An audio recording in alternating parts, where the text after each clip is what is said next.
clarification is like there was a problem in my dad's business which my dad and my grandfather was like not able to handle. Then I solved that problem. That was related to some supervisor issues and all.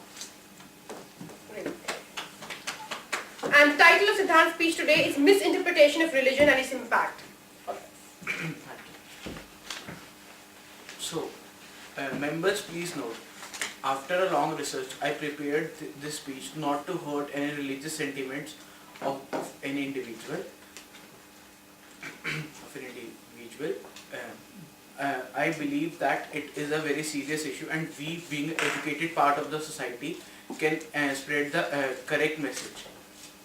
So, we all belong from a religion. Every religion has its own teachings. No religion teaches you any bad things or to become a terrorist or to become a bad person. There are some people who used to misinterpret the teachings of the religion for themselves. These people that mosque, and moreover I contacted the Fatwa Issuing Authority, which is in UP. They also said that there is no relation of terrorism with jihad. So why the people are misinterpreting this word for their benefits?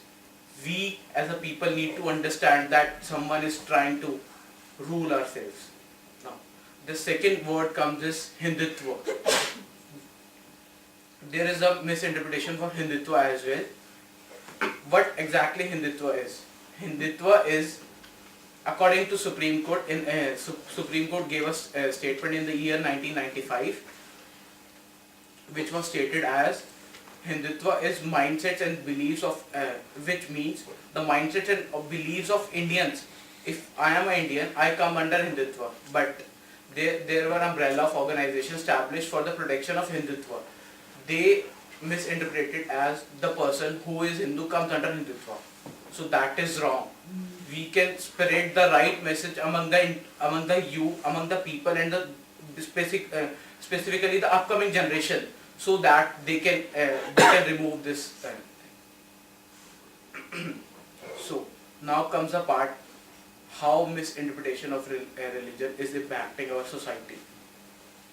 It has shown a vital effect on our society, whether related to political, related to with any in the organizations as well. It leads to mental disorders. It leads to inferiority complex, as if in our organization there are majority of X religion and a minority of Y religion, then obviously the person of that religion will feel inferiority complex because of that biasness. At the end, I just want to say, we being the educated people can remove this misconception. So I want your support to change this. Thank you. Okay.